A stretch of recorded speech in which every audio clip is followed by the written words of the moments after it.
is setting your own expectations. To do so, the best way is to ask yourself questions. This would look like, this can range anything from strictly academic questions, like what is it I'm looking for in a college, major-wise, to personal questions like, am I going to actually be happy here? How comfortable am I? How safe do I feel? And things like that. You can also talk about, you also have to consider how much effort you're going to put in order to get into the school. So there's different schools to apply to, obviously. And so there's different types of requirements for each school. And you need to consider, okay, am I willing to go the extra mile to go into an Ivy League school? Or do I kind of want to maybe settle with an in-state school, which also has its own set of requirements, but is less intense than an Ivy League school? You can also go to a community college, which is going to have even less requirements. And each school will also have, like I said, its set of requirements. So you can consider your personal statement, make sure you keep up your GPA and compare that to what the standard GPA requirement is for the school that you're interested in. Take into consider any letter of recommendations that you might need to ask any peers or teachers to write for you. Some schools don't need any, some schools need many of them. So just take that into consideration as well. Also look into what extracurriculars each school offers. And so if there's anything that you're looking forward to, like if you want to be a football player, if you want to play soccer for that school, see what that school offers. If they have a good program, a good sports team that you can join into as well. The second question you want to ask yourself is, what do I want from my college experience? So this varies for many different people. As we had mentioned in the previous slide, some people are going for professional development, where you get to network and make some social connections with people. Others look for study abroad opportunities. They really want to see the world. So they're going to choose the college that gives them the opportunity to be able to do so.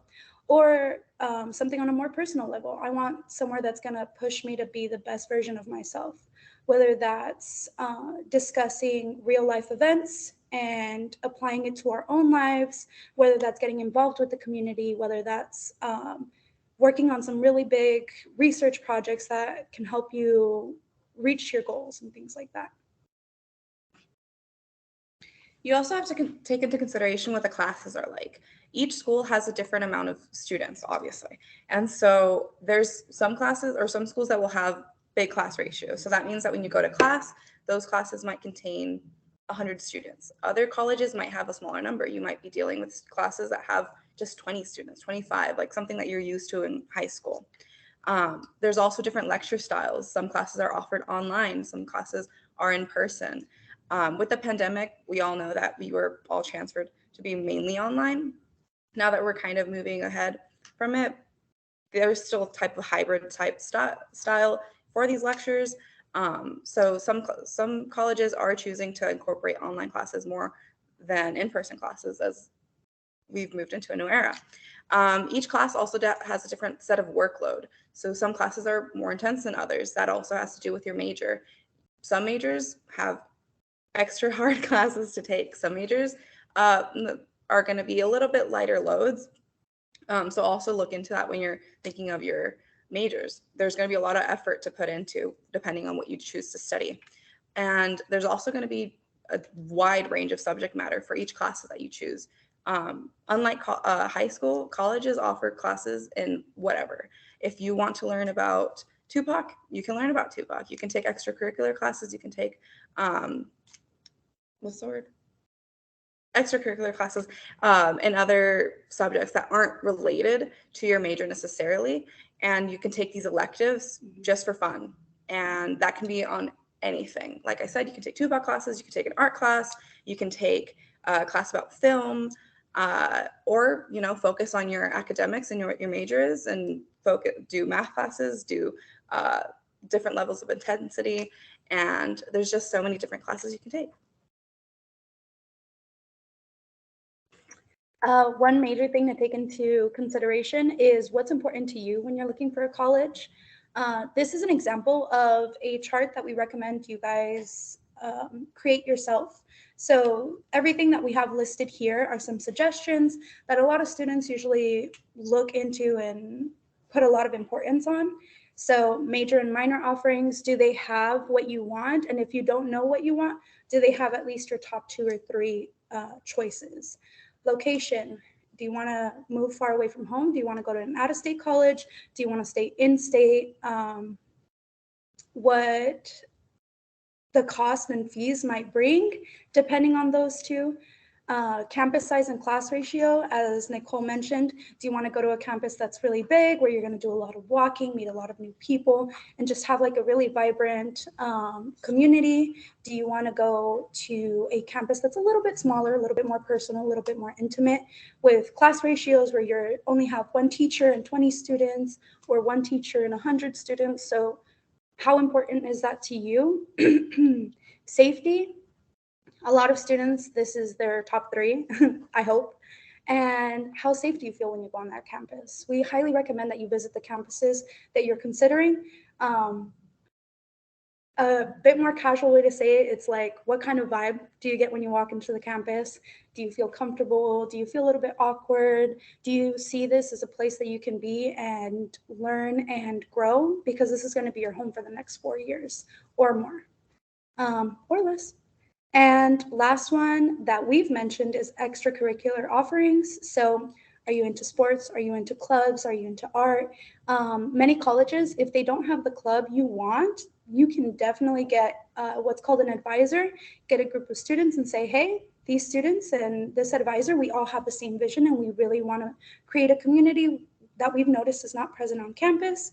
So extracurricular offerings, I believe, is the most flexible one, because if you don't find what you want at your college, but it has everything else, it's definitely possible for you to make some changes and get that extracurricular offering to you and many other people who feel the same about a certain situation. So the rates that we have is that you rate it number 1 if it's the most important thing to you, and number 6, or depending on however many factors you want to take into consideration, as not important. So at the end, when you add it up for each school, the vision is that you have the factors of importance and you make one for each school that you're considering. So once you finish those charts and you have all the schools that you're thinking of, whichever one is the lowest number is going to be the best one for you based on what you find important when looking for a college. If you guys have any questions, please feel free to raise your hands, put it in the chat, and Jazz, just let me know whenever. Cool. So each school is categorized in safety match reach categories. So safety schools are safe schools, right? You exceed all the requirements. That means if you apply, you're most likely, almost 100% sure, guaranteed that you're going to get in. You should apply to at least 2 safety schools. You know, they're a good net to fall into just in case, and they have a low difficulty in order to get in. Match schools are the schools that you meet all the requirements. If it requires a 3.0 GPA, you have a 3.0 GPA. If you need 2 letters of recommendation, you have those 2-letter recommendations. Here we recommend you kind of apply to 3 or 4 schools if that's what you're interested in. These are a little bit more difficult to get into. And then there's finally the reach schools. Those are the schools that are the highest difficulty. These are the Ivy League schools. You might be behind in a few requirements. Doesn't mean that it's impossible for you to get in. Like I said, like we mentioned earlier, you're just going to have to put in the extra work in order to get in if it's the school that you're really interested in. If you want to go to Harvard and you need 5 letters of recommendation and you only have 2, you need to ask for 3 more. If you need a 4.0 GPA and you have a 3.8, you might have to work extra hard your senior semester in order to get that 4.0 by the end of the year in order to get admitted. So these are all different categories to keep in mind when you're looking at the schools that you're applying to and what they fall into. Thank you. I feel like safety match reach is honestly the most important part of the whole process, because it really helps you organize what schools you're going to apply to, because hopefully you guys apply to a lot and it's going to be a lot of information to keep track of. So having them separated into, oh, these are my safety schools, these are my match, these are my reach, it's going to be so much easier for you to follow up on whether you were accepted, on whether you need to do any next steps that we'll talk about soon. But yeah, this is honestly the time where you really need a lot of self-reflection. Be really honest with yourself. If sometimes reach schools, let me use an example. So I didn't do too well in high school. I ended up graduating with like a 3.2 GPA. So some schools that weren't even Ivy League ended up being a reach school for me. So just kind of be honest with yourself, be kind to yourself, and show yourself truly which ones match, which ones reach, and which one's a safety school for you. And honestly, I feel like that will save you so many headaches in the long run. That brings me to my next point. What majors and minors are you interested in? So some of you might know exactly what you want to do, and you're like, this is what I'm going to major in, this is what I'm going to minor in, or I'm not doing any minors, and this is my sole focus, this is my calling. Some people aren't so sure. So if you're in that category of you're not really sure what you want to do, look for your top 2 to 3 major choices, and look for schools that have most of your major choices. Because let's say you choose one. You say, you know what, I really want to major in film. You go through, you realize maybe this is not for me.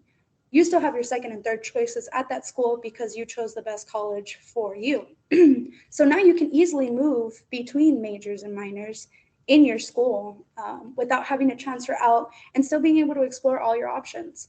Um, Another thing to think about is research the programs. So see what kind of commitments you're going to have to put in, see what kind of hours you're going to have to put in. Is it something that really excites you? Like, do they have opportunities for you to work in the real world with people? Is it going to be mostly in-class stuff? So those are a lot of good things to think about. Also think about the long run. Majors and minors are most likely going to lead you to your careers. So what career do you want? If you don't know major and minors, think about careers and what you want to get out of your career. Do I want to make a lot of money? Do I want to help people? Do I want to stay on the go all the time? Do I want to know what I'm going to do every day and just come in and do it and get things done and feel accomplished? So it really depends on what you want for your career. But when considering majors and minors, and if you're unsure, think long run. And last but not least, if you have absolutely no idea what you want to do, explore. I went into college, I had no idea. I was undecided major for my first year. And by my second year, that's when I finally chose my major. But I definitely think that first year of just being unsure helped so much because I could explore what really made me happy. I could explore what I was like really excited about, what I was like, nope, this is not for me, you know? So it's really helpful. You also have to consider what the price of going to college is. It's not cheap. Not most people can afford to pay it out of pocket, right? This is where scholarships and grants and FAFSA comes in. We'll talk about that a bit later. But when you think of college, you have to consider you have to think about money. You have to think of the fees that come with going in state, with staying in state, or going out of state. Typically, going out of state is going to be more expensive. If that's not something that's feasible for you, make sure to keep that into consideration. Also, living necessities. Are you going to be living on campus or living at home and commuting to school? If you're living on campus, you're going to probably be living in a dorm or an apartment. You might have roommates or you might want to live by yourself. That fluctuates the price as well. If you're living by yourself, everything you have to pay out of pocket yourself. So that's going to be higher. If you're living with roommates, you can kind of divide rent and stuff. So that lessens the load on yourself. You also have to consider, okay, I'm living on my own. Do I need to buy pillows? Do I need to buy clothes? How am I going to do groceries every week, every 2 weeks? Meal planning. I have to buy cleaning supplies. I have to buy books. I have to buy all these different materials in order to live comfortably and safely. You also have to consider the tuition cost. The school itself. This is going to range depending on the school. Most community colleges are a little bit less inexpensive. Out-of-state colleges are going to be more expensive. In-state colleges, kind of in the middle range. It all depends on the school, though. So make sure that when you're researching these schools, you look at what the tuition cost is per year and then divide that per semester, how much you would be paying per semester. And then take that number and then you would subtract what your financial aid packages are covering for you. So that might lighten the load, that might not, depending on what that package looks like. And then you have to look again, is this something that I can manage to do? Is it something that I can afford to do for 4 years, if not more, sometimes less?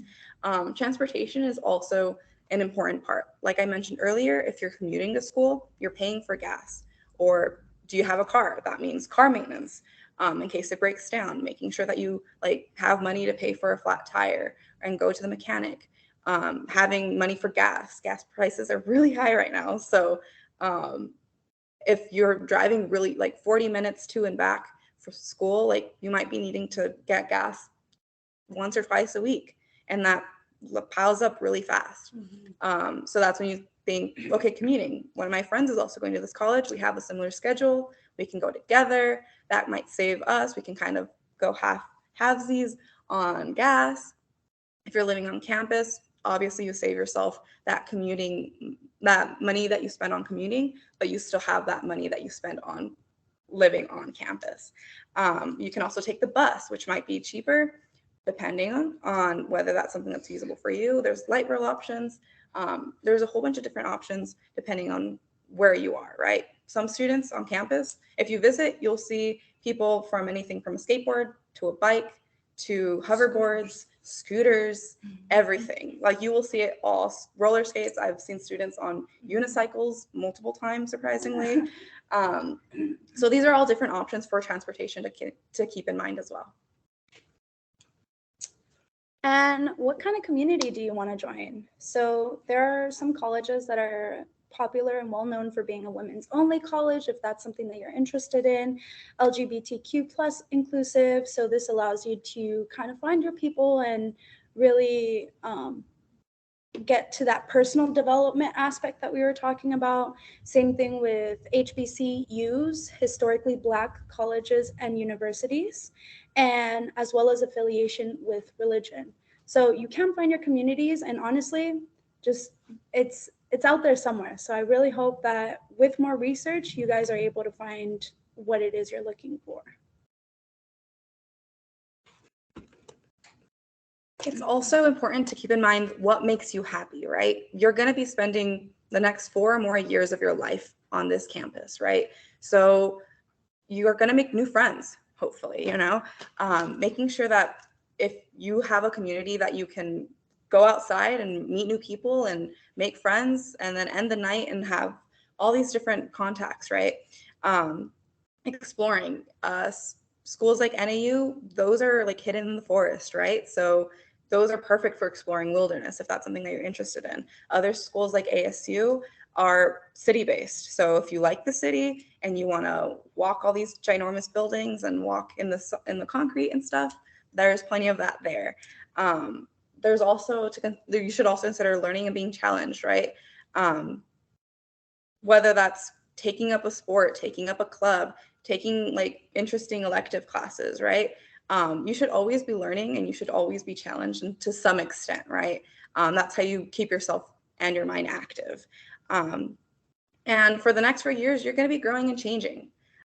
Who you are right now is not who you're going to be in the next 4 years when you graduate college, right? Hopefully you're a different person. You've learned, you've experienced new things, you've lived through the different things, you're a new person, right? You've taken all these experiences and you've grown and grew into a better person, right? So just take into consideration these things when you're looking at the different colleges. And do you think that they offer things that will make you happy while you're there? That one's one of my favorite subjects. I think that one's very important. This brings us to our next part 2. How do I apply? To apply, we first want you to understand the application language. So they will ask, while I continue this, actually, let me ask, for those of you in the room and those of you in the chat, do you think you can put what grade you're going to be in this upcoming year? That'll definitely help a lot when we're trying to explain all these things and just make it a little bit more personal to you. But while I give you guys a chance to do that, early action, early decision, regular decision, and priority deadlines are the 4 that we're going to touch on right now. So early action is a non-binding decision, and it basically means that you can apply earlier than usual, than what is called regular decision. And it allows you to weigh your options in schools.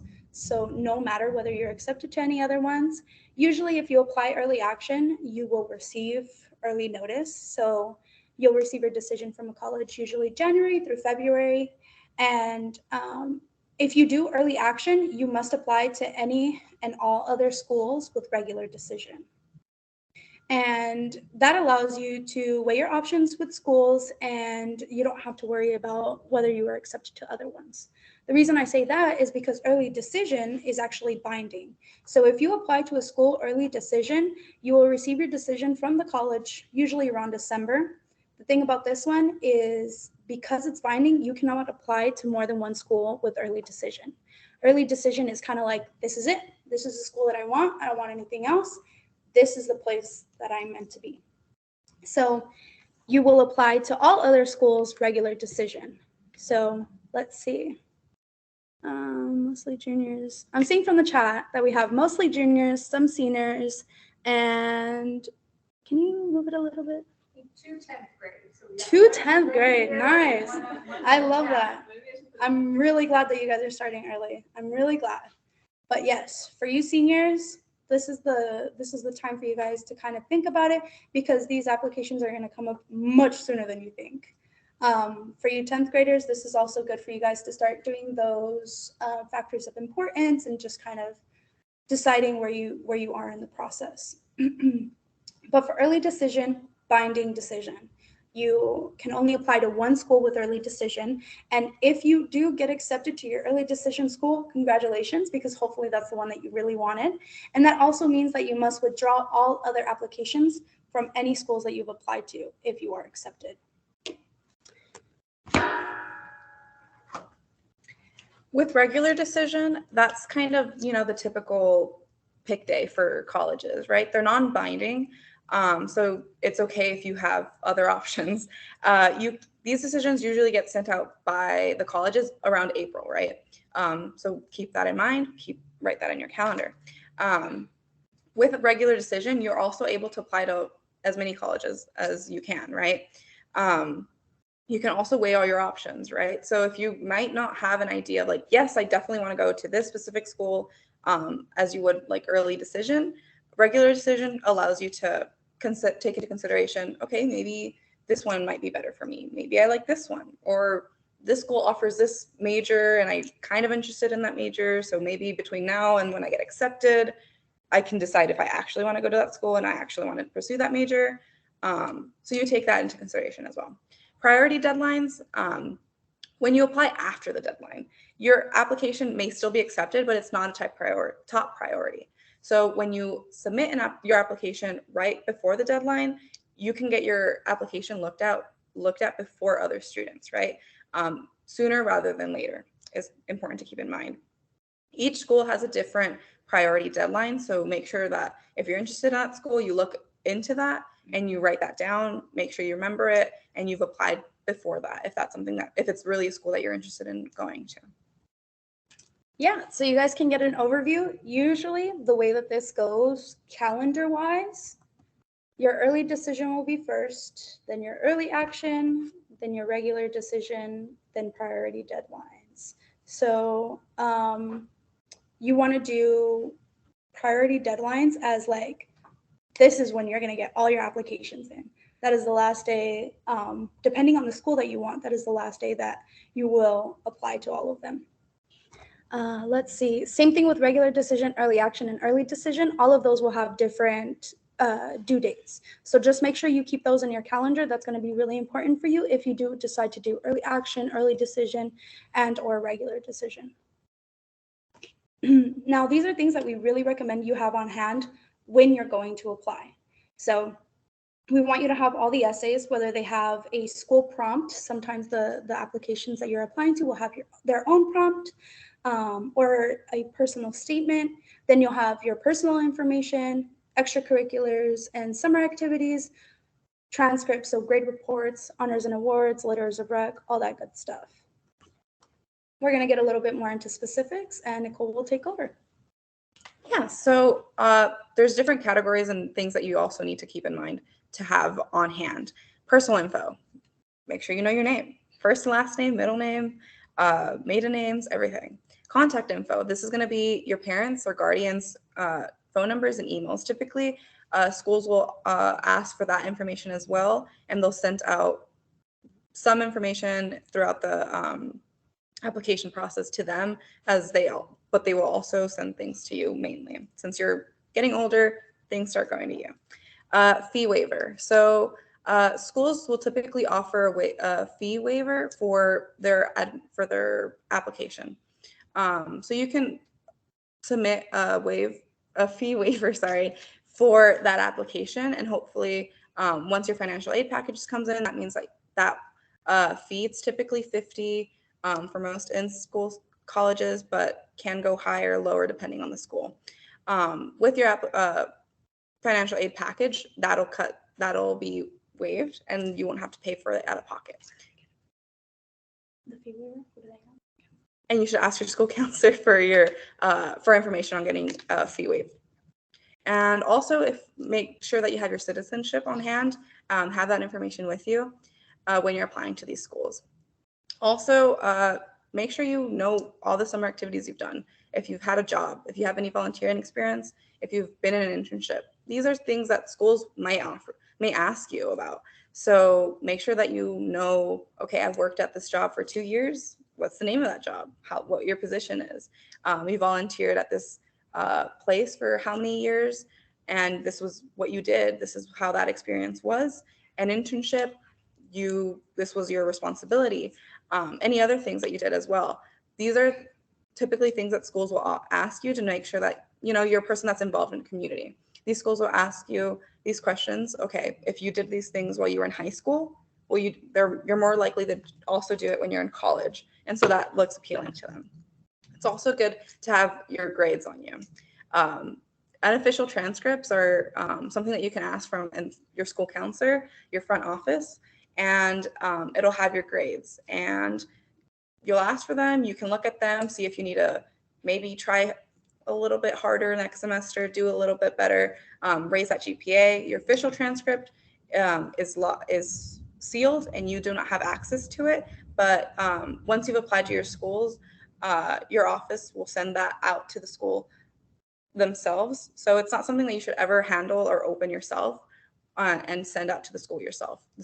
Your high school should be sending that out to the schools that you applied to. And grade checks.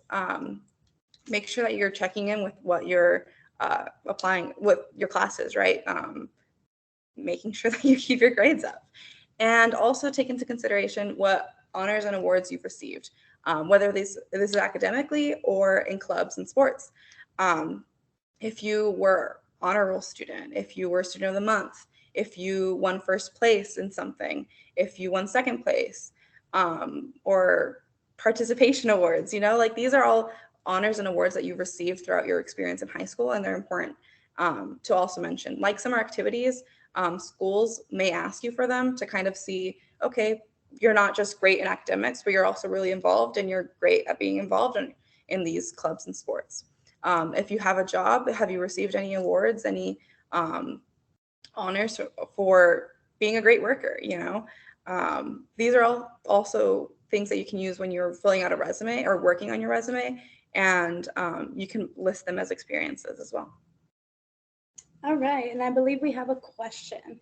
Yes, so it's actually going back to admissions. So the question is, I hear that many state universities have rolling admission. So does that mean I will get an admissions decision from them before the spring of my senior year if I apply early? That's a great question. So usually, for those of you who don't know, rolling admission basically means that they have admission open year round, and you're able to kind of jump into the school year at whatever point you're able to.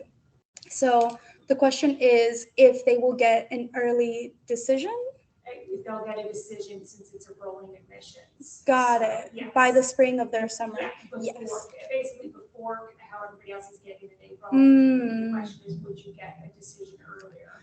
Honestly, it depends on the school. I believe it takes no more than a month to get a decision back. Please correct me if I'm wrong. So usually for rolling admission, I would bet on getting it in a month, max 2 months. Let's say they're really backed up or something's happening with the school, max 2 months. But if you still don't get a response from your rolling admission within 2 months, then I would go ahead and give them a call. Maybe even ask your counselor, contact them, say, hey, you know what? I applied. I still haven't gotten a decision. But to answer your question plainly, yes. If you apply to a school before your spring of your senior year, you should get a reply a month after then. Cool? Yes. I don't know if you want to look into them afterwards, but Mhm. to add on, if you apply earlier to an in-state school, when it's like less busy, so by August, you'd probably receive that decision within a couple of weeks or a Ooh, week. okay. That's If you apply beautiful. towards the end of, like, towards the spring semester, then it Mhm. might be like the busy season, and then you might get the decision. Got it. Okay, that's perfect. So Jazz, one of our lovely AmeriCorps, basically explained that if you apply to your college during the low season when the colleges are not so busy and receiving tons of applications, you should get your application sooner, or your decision, excuse me, sooner. So maybe a few weeks ahead of time. What would you say an estimate about? 2 weeks? Yeah, I just think about it in like a week when Oh, nice. Okay, so they do lift off to college. oh, look at you. Look at you. I like that. So yes, Jazz actually applied to one of the in-state schools during one of our events called Lift Off to College, and it allowed her to get her response in 2 weeks, which was well before her spring semester in senior year. But yeah, This is for Phoenix Union. which is for Phoenix Union, yes. More specifically. But yes, these factors, personal info, summer activities, grades, reports, honors, and awards, what the college is basically trying to do is trying to see what kind of person they're bringing into their college. So they are going to ask you some pretty personal questions. They're going to ask you to write about some pretty personal experiences that you've had and how involved you are with the community, how you are able to balance community life as well as your academic life, and maybe even career life if you've already begun working. One more thing about the summer activities, please. Any work that you've ever done for free that required you to go out of your way and do something, that is volunteer work, my friend. Let me tell you, if you babysit your siblings, you're a freelance babysitter. If you, let's see, tutor some students, you're a freelance tutor. Like anything that you do not knock yourself. Like what you've done is your effort. So really sell it to them. You know yourself, you know your capabilities, you know what you can and cannot do. So really highlight on the points when it comes to summer activities. And yeah, pretty much it. So the last two are letters of recommendation and personal statements and essays. So for letters of recommendation, we highly recommend that you choose 3 to 4 people of diverse backgrounds. The reason for this is because it also kind of displays that you explore all the communities that we have within our society. So if you want to include only high school teachers to be your references, you can say, let me get a science teacher, let me get my arts teacher, let me get my English teacher, let me get my club advisor, you know? So these different backgrounds so that they can see, oh, so she was, or they were a part of so many different communities. Thank you. Second, you want to give your references a good amount of time to write you a letter of recommendation. So for those of you who don't know, a letter of recommendation is, well, let me start with references. You choose references, and these are individuals who know you really well as a person. So these people can speak on your character, they can speak on your work ethic, they can speak on experiences that they've basically had with you. So you want people who know you really well. Now, you want to request at least 2 weeks ahead of time, because what these references will do is they will write a letter of recommendation to whether it is your scholarship, your college, and sometimes when you get to that point, even jobs. So these letters of recommendation are going to take them some time. So give them at least 2 weeks before you actually meet them. Third, strong written communication. Please make sure that your references can also communicate well via writing. So it's a little bit difficult because sometimes if colleges get a letter of recommendation that has a lot of typos, that has a lot of broken sentences, like basically it just looks like another student wrote this, or like a student under you, just be a little bit aware of how they communicate written, because they can be great verbal communicators. However, when it comes to writing, they're probably like, I don't really like writing. That's not my strong suit, which is perfectly fine because we've all been there. And it happens sometimes. So just be aware of how strong their writing communication is. That being said, we'll move on to personal statements. Now, this is the college's opportunity to see how you write. They want to get to know you through written communication as well. So you're going to be tasked with the opportunity to write your personal statement. Your personal statement is basically a way to tell the people who are reading it a story about yourself. And the way that I really like to explain it is that if this event that I'm writing about never occurred, I would be a completely different person from who I am today. So pick a really impactful moment it was. It can be something as intense as, I don't know, I moved to an entirely new state and I met these new people.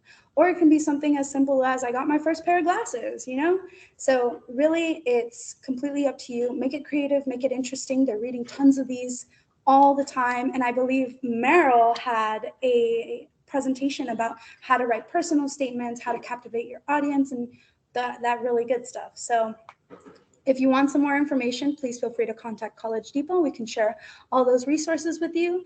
And same thing with essays. So essays are prompts that the colleges will have sometimes, maybe even scholarships as well. And really what these prompts and personal statements do, it gives the college a way to gauge where you are in your written communication.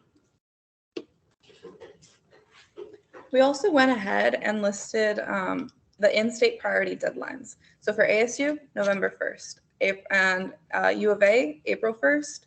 At Maricopa Community Colleges, that's July 1st. And for NAU, that's also April 1st. We didn't include GCU because it has a rolling deadline, and so there's not a priority deadline to follow.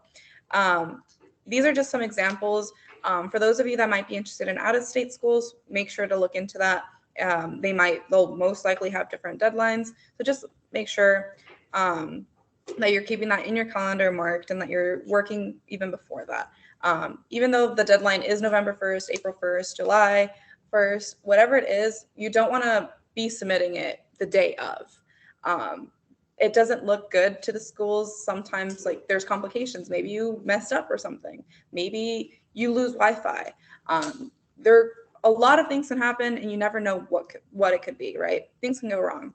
So make sure that you're keeping in mind what that deadline is and you're working before that and submitting your things before that deadline to make sure that you're all good and all set. If there is something that you need to go back and fix, you have plenty of time to go back and fix it before that deadline. When you miss these deadlines, you might not be accepted. It may take longer to be accepted. Your financial aid package might be less than. For those students that are interested in going to ASU, it's incredibly important that you follow these priority deadlines, especially for somebody that might be eligible for the Obama scholarship. That if you do not follow the priority deadlines and submit everything on time and correctly, you might not be eligible to receive the Obama scholarship. And if you don't receive it your freshman year, you're not getting it ever. So it's really important that you follow these deadlines and that you keep to them so that anything that you might be eligible for, anything that might happen, you've done everything in your power to ensure that you get the most out of these schools. All right, and one more thing, before we cause havoc, July 1st of next year. So not this July. You did not just miss the priority deadline for the Maricopa Community Colleges. You're all good. Yes, next July. So those are a little bit later because community colleges are definitely less of a headache to deal with. They're not as intense with the whole process, but as she said, please, please, please do not wait till the last minute. And another note, the Obama Scholarship is usually for ASU, U of A, NAU, and all other colleges that you could possibly be interested might also have some other deadlines. So when you're doing your research, just make sure you're being thorough, write down the important dates, put a little note next to it, because I made the mistake of having many dates in my little college notebook, and I had no idea what any of them meant because I didn't put a note next to it of what was due on that day. So just make sure you're specific enough so that you can remember, and yeah, just keep these dates set aside. Now, I would really love to take the opportunity to walk through what it could potentially look like for you guys when you're searching for your college and you're wanting to apply. Does anybody over Teams or here in the room want to basically be a volunteer so that we can try to... Like name a school? Yeah, so basically what we want to do is we want to look at your major. We want to look at, or what majors you might be interested in. If you're undecided, that's perfectly fine. We can do that as well. We also want to look at the college that you're interested in. And I believe we have a volunteer over here, Jazz. Question? Mm-hmm. So the question that are there scholarships high school students can apply to and use when they do start college, or do they have to wait until 12th grade to apply to? What grade are they in, if you don't mind me asking? Here, I can say the question a little bit louder. Will you repeat it one more time? I guess essentially when do high school students start applying for scholarships? Okay, so essentially the question is, when do high school students start applying to scholarships? That's a great question. There are many different scholarships available. Some of them will allow you to apply as early as 14 years old. And it, yes. Okay, a ninth grader. Yes, so some of them allow you to apply as early as 14, 15 years old. You just have to kind of search for them. I would highly recommend putting in Google, scholarships for 14-year-olds, scholarships for 15-year-olds. We also have a College Depot website, and we have a scholarship portal. It is a place for you guys to see many different scholarships that are available. We've also gone through the trouble of making sure that these are reliable scholarships, because sometimes there can be scams out there, which is something that we want you to be very aware of and very careful about. But our website has reliable sources, and some of them actually, I think last week I saw one that said also applicable to 14-year-olds. So I highly recommend looking into that. Usually the height of scholarships is when you're in your senior year of high school, and it is spring semester, correct? April, right? It's usually the month of April in your senior year. Now, for your seniors out there, I will tell you now, please mentally prepare for that. It's going to be a lot going on during April. That's when you're going to start wrapping up school. You're going to start wrapping up all that fun stuff like prom, senior ditch day. Like, there's going to be so much going on. Just please make sure you make time for scholarships, because once that scholarship season falls through, you're not really going to get much. And the stuff that you do find, it's going to be incredibly competitive because there are going to be other people applying to it as well. So just keep that in mind. And now, any more questions? No? All right. Responded with volunteering. You guys are scared. You guys are scared. I'm just kidding. Okay. If you're okay with it. Well, what we want to do is we want to know what major you might be interested in and what college you might be interested in. Oh, good one. ASU, great choices. So what I'm doing is I want to show you guys what it should look like or what it could possibly look like when you're doing this on your own. So I'm going to start from square one. So let's see, animation major at ASU. What's your name? William? Okay, thank you so much. So what I'm looking at here is you want to pay attention to the websites as well, just to make sure that you're getting on the right website. So I'm seeing animation, ASU School of Art. We can start here. Actually, let me go back. One of my favorite things to do actually is to open new tabs of these, because you're going to be looking at a lot of different things, a lot of different websites. And so it's just easier for you to compare and contrast when you have them side by side and you can look at them. So we're looking at Arizona State University School of Art Animation first and foremost. And this page, usually ASU is pretty straightforward. I'm an ASU student, so I do know a little bit more about the website, which is why I'm really glad you picked it. Here you're going to see a breakdown of what that program offers and what their goal is and what they want you to take away from it. So this one is actually pretty straightforward, and you can request information, schedule a visit, how and when to apply. This one might be important information. Let me see.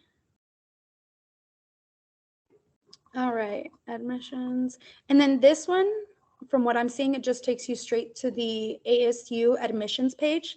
That's perfectly fine. Sometimes they'll take you to their general admissions page.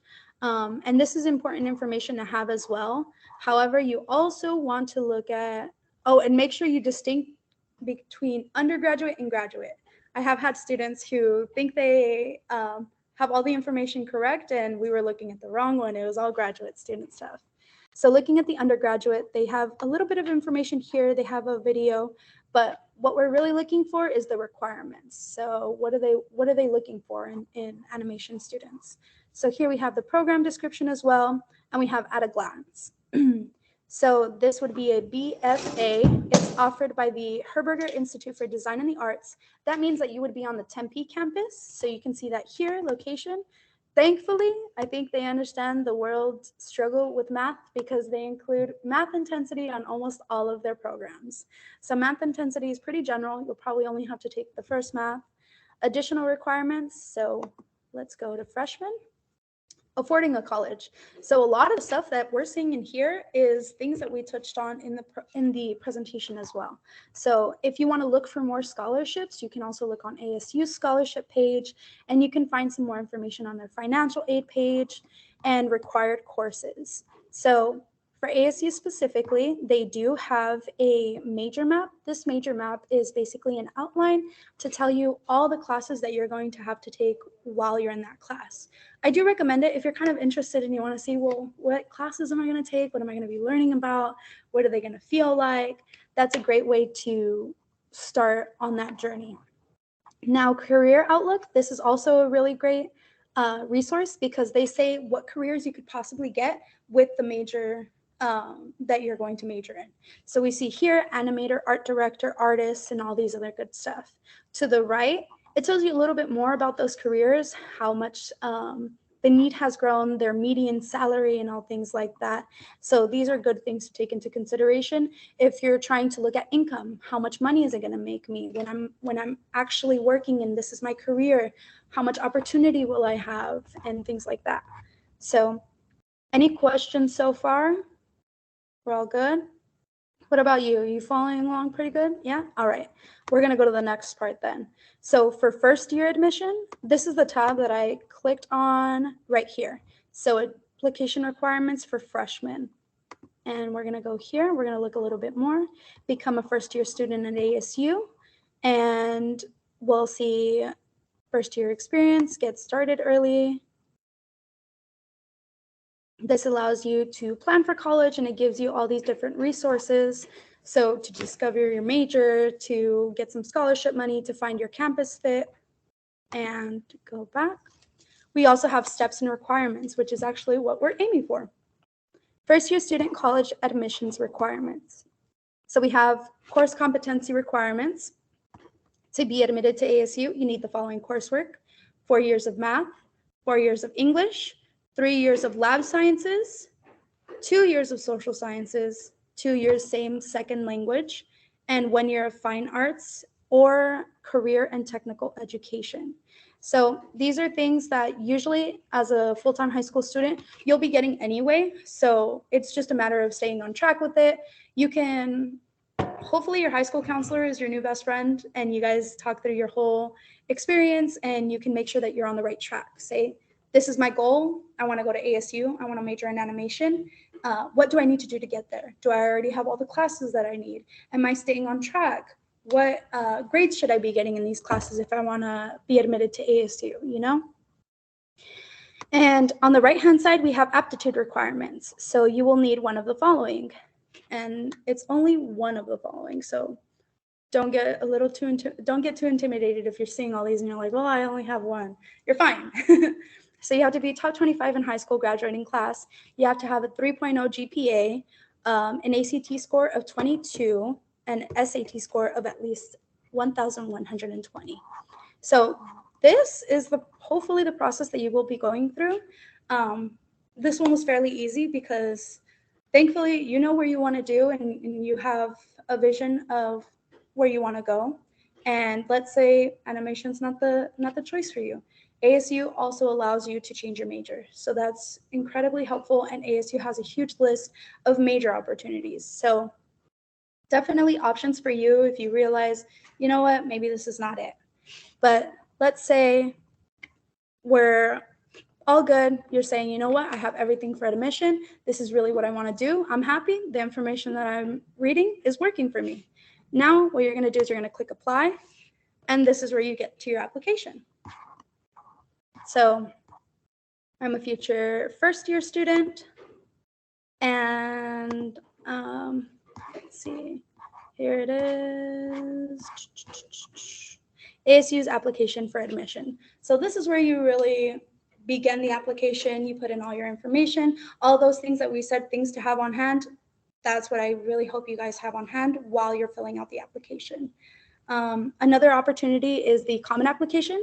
For those of you who don't know, a Common Application is a platform that allows you to make one college application and apply to several other colleges. It's really, really nice and a huge time saver, especially if all your safety, match, and reach schools are on there.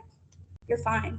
Sometimes they'll have those additional essays, and they'll require you to not only have the initial application already submitted, but to go back in and make sure that all your essays and prompts that they requested or transcripts or any special features are also submitted.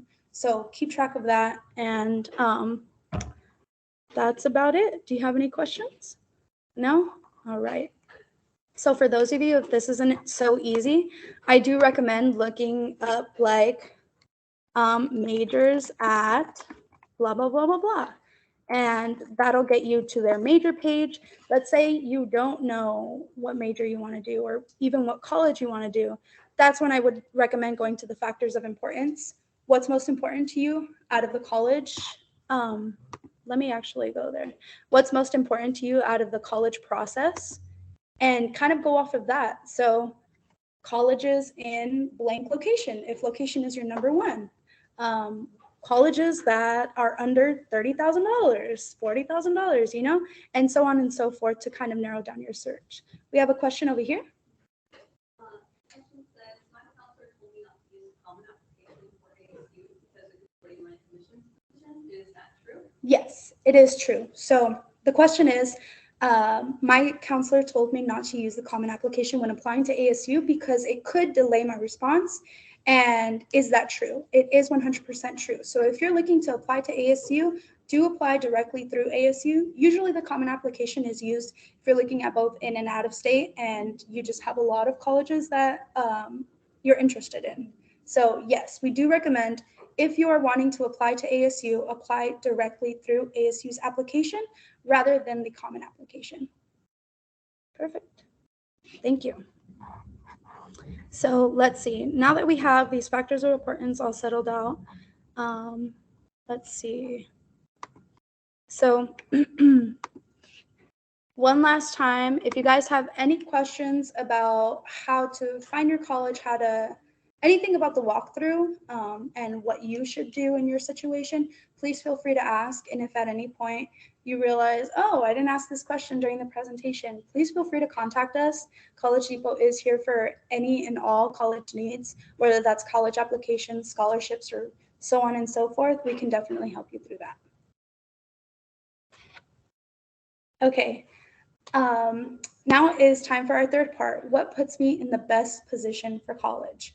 Let's say you are done, you set your expectations, you know which ones are your safety schools, match, reach schools, and you've applied and you're just waiting for the process to roll on. Now, what you need to focus on is what puts me in the best position for college. So the after, right? This is after you've applied to college and everything.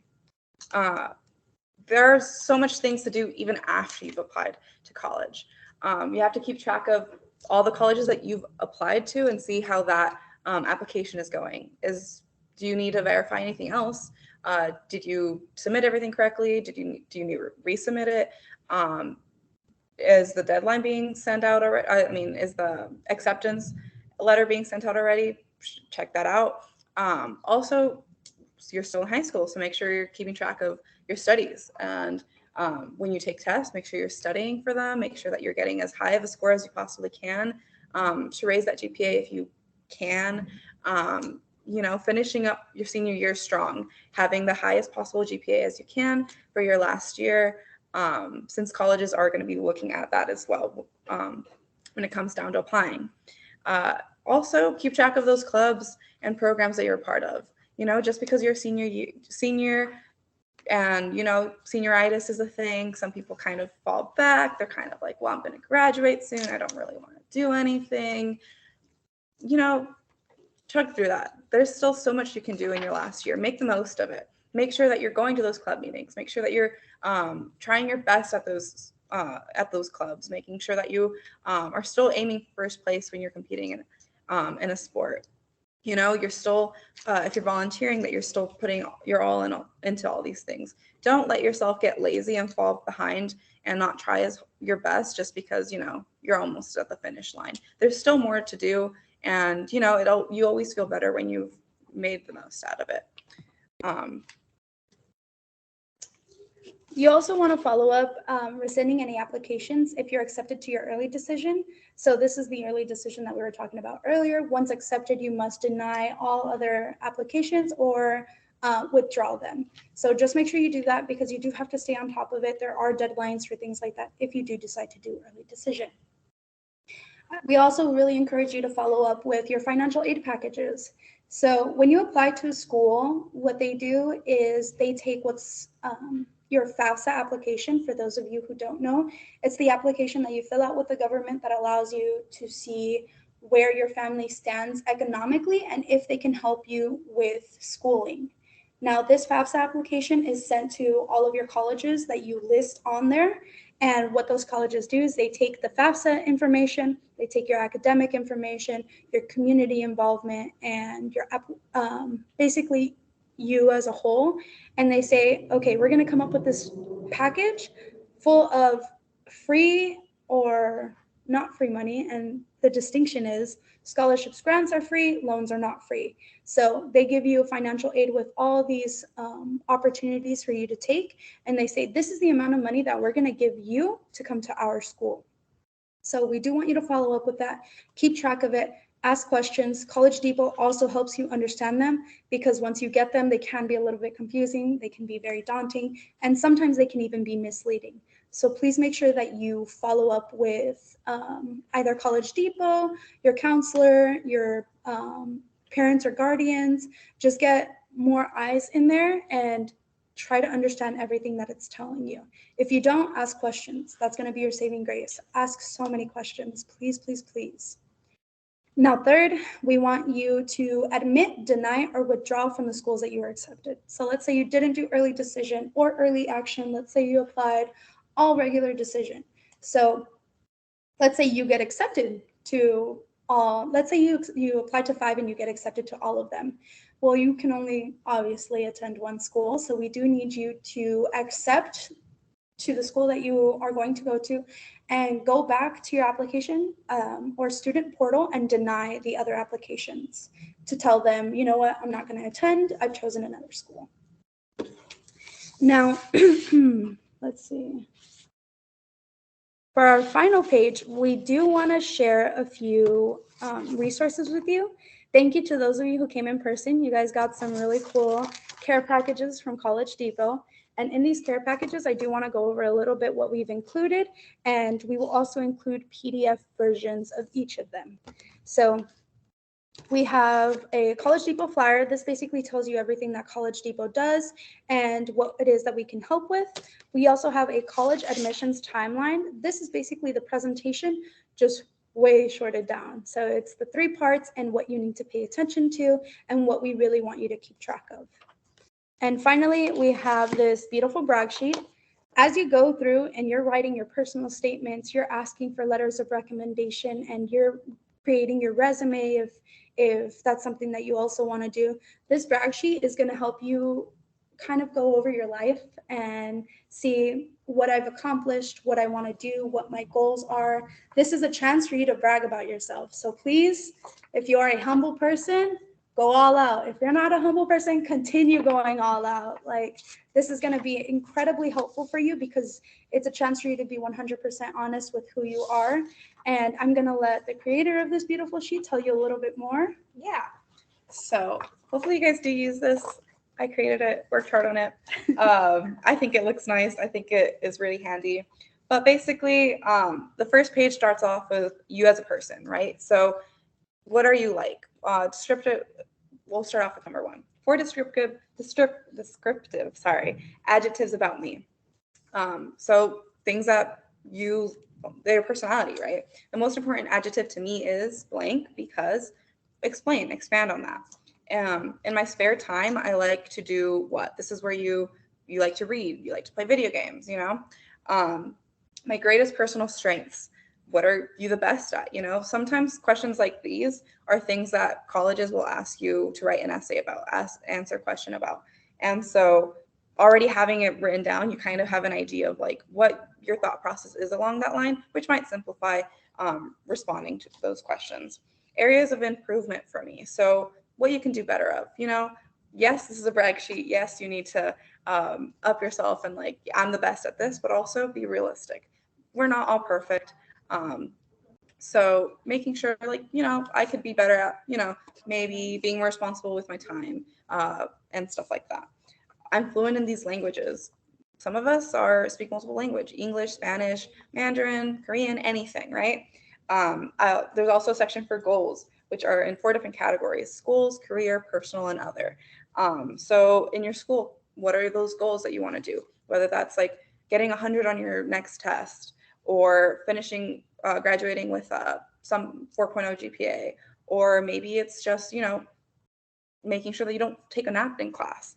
Career, I want to make so much money. I want to work a 9 to 5. I don't want to work a 9 to 5. I want to be able to travel the world for my career.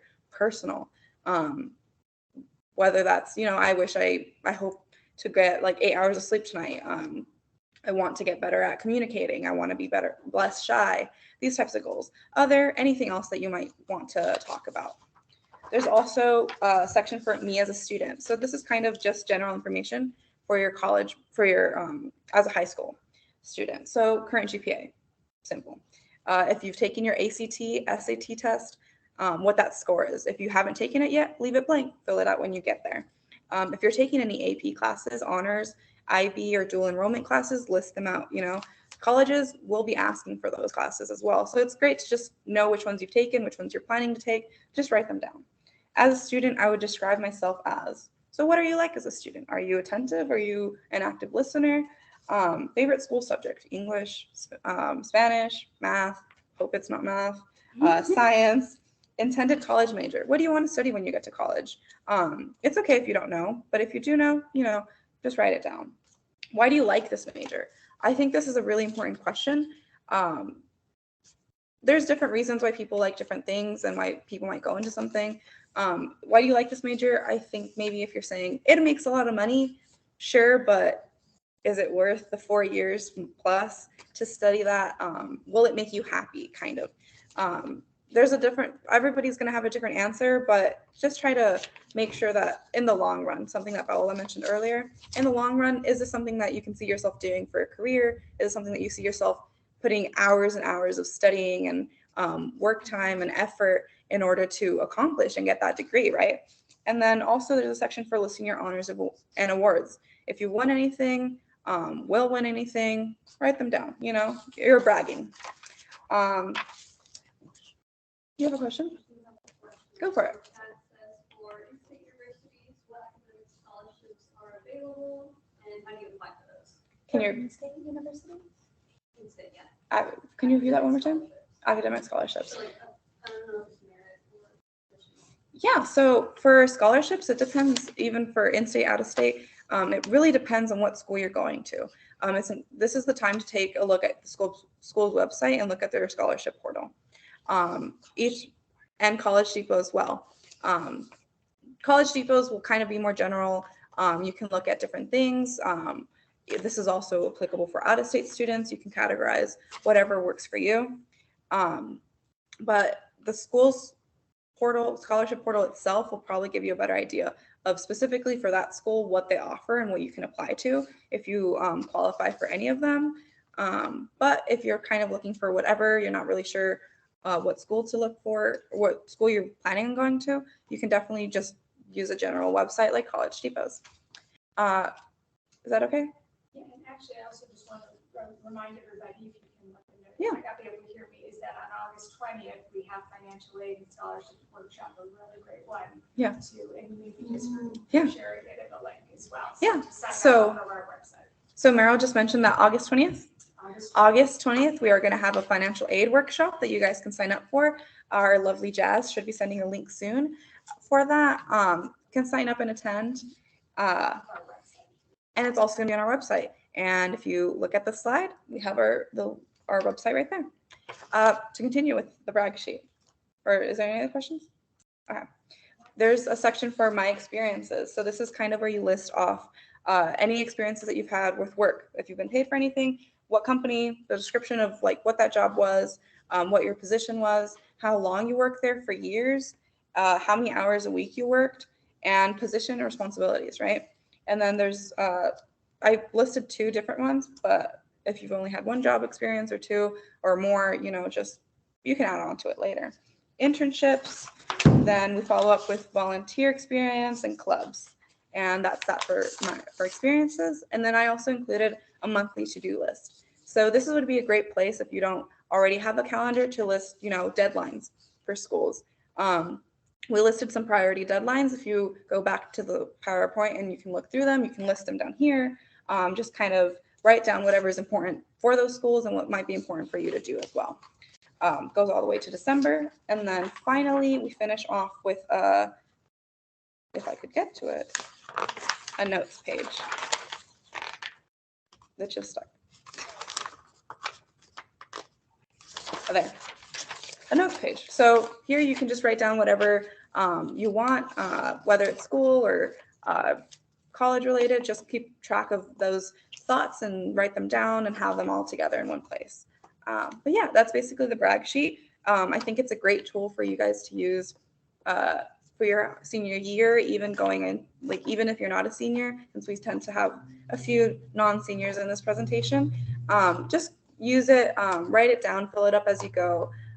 It's a great place to have all that information about yourself in one place, right? And then when it comes down to applying to these colleges, you have it all here. You know exactly how to answer a question, what things you've won, what things you've done, and just makes it easier than trying to remember and trying to find maybe any information like that. You'll have it all here, just save it and you'll be good to go. Thank you. Yeah.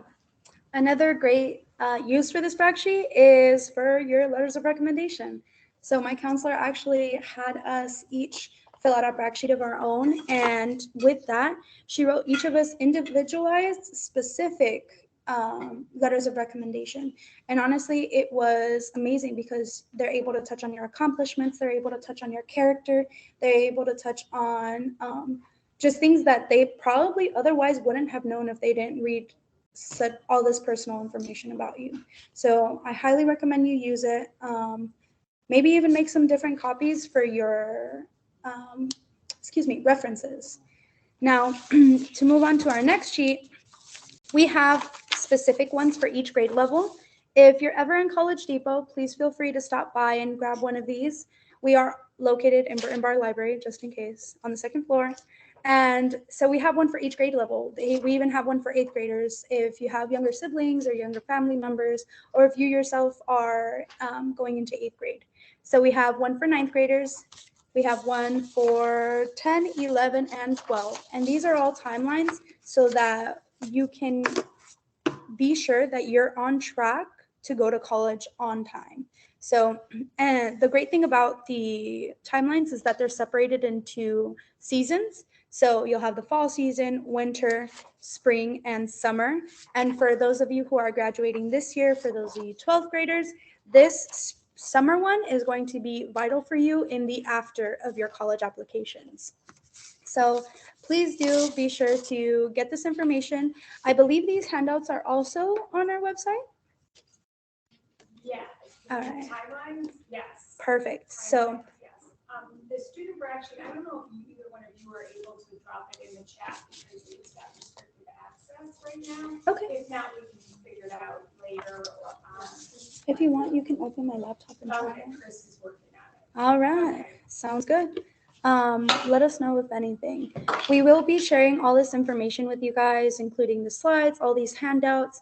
And actually, while we have them troubleshoot that brag sheet, I do want to take you guys to the College Depot website because I feel like we've had a lot of information that can be found in there.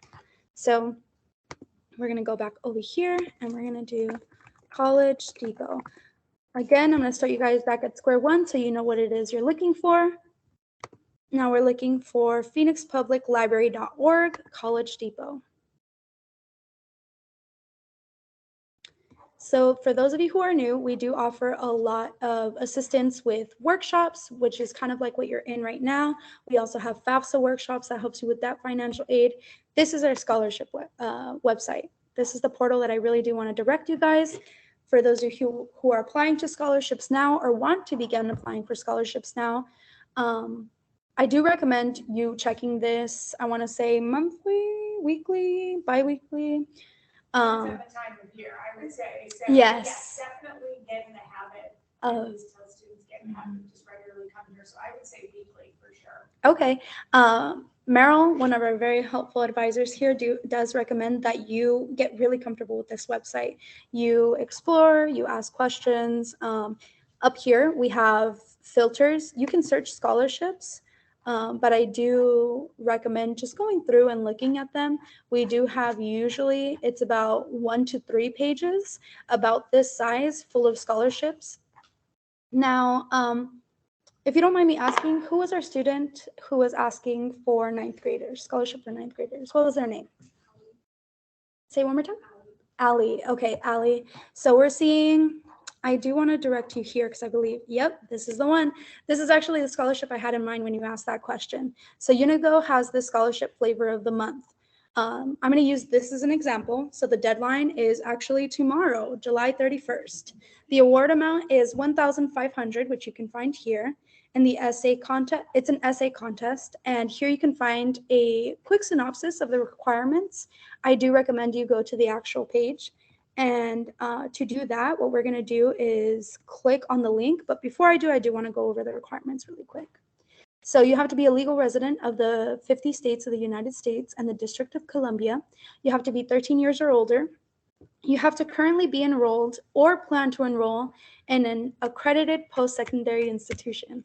Really glad it said this because that's just a very fancy way of saying college. So anytime you see accredited post-secondary institution, they are wanting you to be enrolled or plan to enroll into a college of higher learning, so college, university, or trade school. Now the essay is 250 words or less, and the prompt is summer and ice cream go hand in hand. In fact, July is National Ice Cream Month, and that's the inspiration behind this award. We think people are very similar to ice cream. Some are nutty, some are a little exotic, while others are very comforting. If you were an ice cream flavor, which would you be and why? I love this one.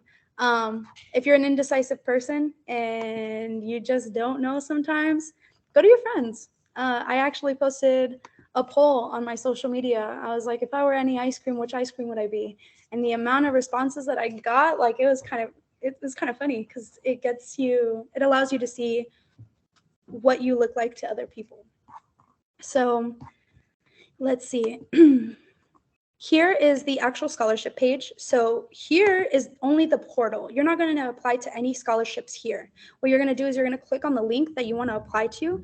Ours was Unigo Flavor of the Month. Once we clicked on it, that brought us to the actual link of the scholarship page. And this is where you're going to see all the information that you saw on the portal just expanded on. So let's see. Application status, not applied, award amount, application deadline. Usually if it's not Unigo, it will tell you a little bit more about the program and what they're doing. like why they're doing the scholarships, past scholarship winners, and whether it's a program or not. So there's a lot of information that goes into it. So I definitely recommend reading through everything, which is not what we're going to do now. So here's where you'll apply. You'll apply now, and that's when you'll create an account with Unigo, and then you'll really go through all the steps of applying to that scholarship. So please utilize this. Let's say you finish all these scholarships, you're like, you know what, I applied to everything that I could, I have nothing else. For times like now, because we are in a lull for the scholarship season, we only have 11 results. Let's say you still want to apply to more. What you're going to do is you're going to go to the top right-hand corner and click other scholarship websites. These are other websites that we found are reliable sources for you to use to fill out scholarship applications. Mentioned Arizona Community Foundation. Oof. They run one application for multiple. Yes, Meryl is back at it with the wonderful ideas. We have Arizona Arizona Community Foundation Scholarship. So what this is, it's kind of like a Common App, but for scholarships. If you create this application, it is a Common App, and this application that you fill out will be sent to many other scholarships that you're applicable to. So the brag sheet is wonderful for this as well, because they're going to ask you a lot of personal information. They're going to say, what is your involvement, community, academic, or career-wise? What do you want to major in? All that good stuff. So when you're doing scholarships, it could also be a good chance for you to go in and use that brag sheet of yours.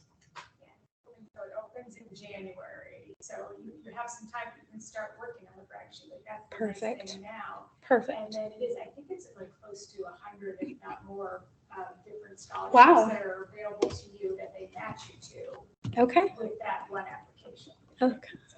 That's amazing. So what Meryl is saying is basically this application opens in January, and we do recommend you guys starting your brag sheet now, because that gives you plenty of time to complete the brag sheet and be ready for scholarship season, or sorry, when the Arizona Community Foundation opens in January. The thing about this one is it is seasonal, and as you saw, all the major scholarships, and you will have a lot of scholarship opportunities when it opens, as well as during the scholarship season, which is usually April. Now, the thing about this is it is first come, first serve. So the sooner you apply, let's say you apply in January, usually they have over 100 scholarship opportunities for you to be applied into. The reason I say be applied, because you're not selecting any scholarships. You don't even see what scholarships they have or are available to you in Arizona Community Foundation. All you see on your end is the application, and your application status is the application. Once you submit that application, it will take you to a page that shows you all of the scholarships that your application was applicable to.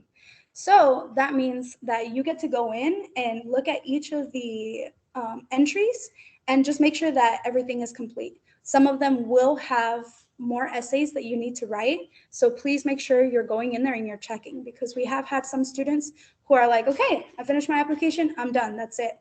And they missed out on several scholarship opportunities because in their portal, you see that there are still some things needing to be done, which are usually essays. So please make sure that you follow up with Arizona Community Foundation. And we do recommend this as a starting point if you're a little bit daunted by scholarship applications, because they can be a little scary, but Arizona Community Foundation definitely does make it accessible and more attainable. And they do a workshop, I know in the past, so just keep an eye out for that, because they do also hold workshops, right? Ooh. To help students. Okay. with application. Another great point is that Arizona Community Foundation also holds workshops. So if you're ever curious on when that will be, I do recommend going to their website and or even calling into College Depot. Perhaps we'll have some more information. I do know that we have actually partnered with them in the past. So just stay up to date with College Depot. I do recommend you guys, where are you? That you guys keep all this information handy, because all of this will definitely help you if you have any questions. Call us for setting appointments, any fast questions. Hopefully we'll be able to answer it over the phone, and etc. with the other ones. Were we able to get those in? We're actually, so I guess several people cannot open brag sheet. We're going back to that Okay. again. So we're going to try and figure out how we can get that. Sounds good. Yeah. What about the other sheets? Were we good with those as well? Working on it. Okay, no worries. Sorry about that. No worries. Give us a second for technical difficulties. Thank you very much.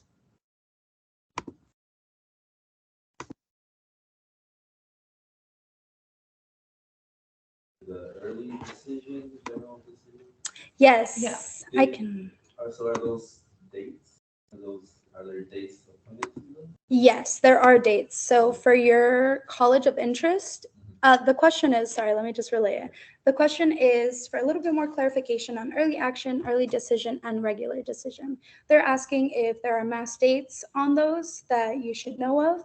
And the answer is no, unfortunately. You will have to go to your desired college, go to their webpage, do a little bit of research, see if they have the opportunity for you to do early action, early decision.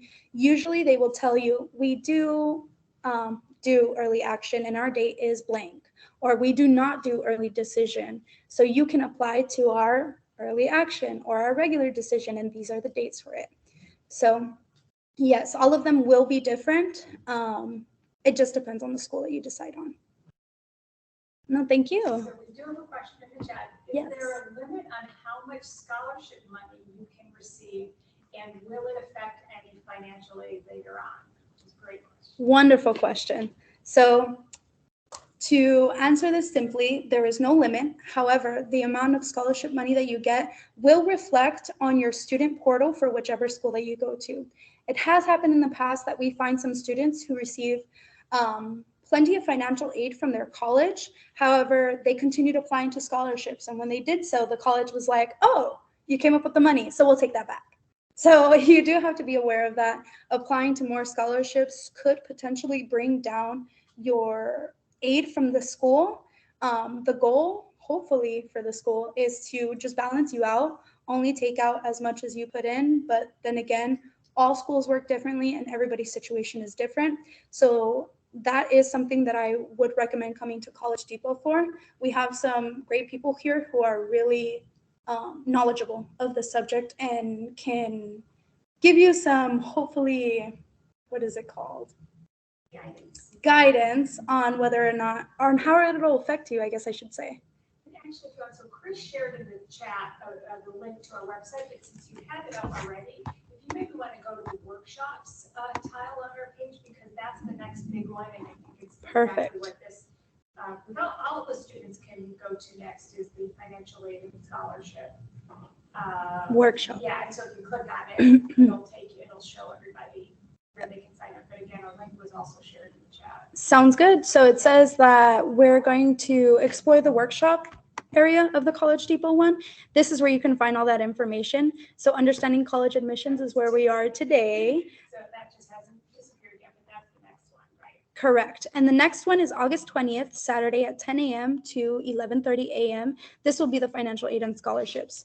If there is any workshop that you go to, I highly recommend financial aid and scholarships. Gets a little bit tricky, I'm not gonna lie to you. I'm a first generation student, so I struggled a lot with understanding all the big words, and I wasn't really involved in the government and understanding what taxes were. So I was a little daunted. I do recommend highly that you guys attend financial aid and scholarships. If you come in person, usually we do have an opportunity for you to get connected to our advisors and to get a little bit more help. Sometimes we even have handouts and care packages like these. So if possible, we do recommend that you guys sign up for this financial aid and scholarships. We are offering it virtually as well as in person, just like this one. And there are 50 seats left. So I'm gonna click on I'm it. not sure which virtual, so yeah, we are limited still in person, so just to remind everybody on that. But so you'll be able to see if there's still in-person seats available. You got it. There might not be at this point. I'm not sure if it's showing online, but yeah, it looks like there is maybe a few left. But separately, also just as a reminder that you can certainly come to this session, and then if you need additional help, that's what we're here for. You can contact us and get additional help after that. All right. Were you unmuted by any chance when you said that? If not, that's fine. No, I realize. That's okay. That's okay. Kristen shared. Okay, so basically what Meryl was saying is that we do have a restriction to in-person. We just want to make sure that we can continue to social distance. And so you'll be able to see here all the information about what it'll be about, all that good stuff of where it's going to be, when it's going to be. And down here, registration is required. So thankfully we have a count. There are 9 in-person seats available and there are 41 online seats available. So all you do is you click on one or the other, begin registration, and you put in all your good information. Another important aspect that she shared is that once you come in, let's say you finish the workshop and you get all the information, however, you're left with questions, you're left with concerns, you're left with what ifs, you can definitely make an appointment with us, and we help a lot with that. Also, we do suggest that you guys are often coming to our workshops page, and you are able to do that by, here, let me go back to the beginning. Phoenix Public Library. Okay, that's it. Sorry, give me 1 second. I just want to take you guys back to the beginning so you can see where it is. All right, so we searched up College Depot on Google, and you can find the workshop page right up front. So we do recommend you guys go to the workshop tabs often during the fall semester, so the beginning, I want to say October 1st. We do start hosting FAFSA workshops, and this will help you with that financial aid application with the government that we were telling you, where you can possibly be given a grant. So please, please, please stay up to date with this one and our scholarships. Resources, you'll be able to see a lot of the handouts that we actually showed you. What is it called? The timelines are actually in here. So we can look at the college planning timelines. And these are the ones that I was showing you via camera. We have them digitally here. So let's open up the 9th grade one.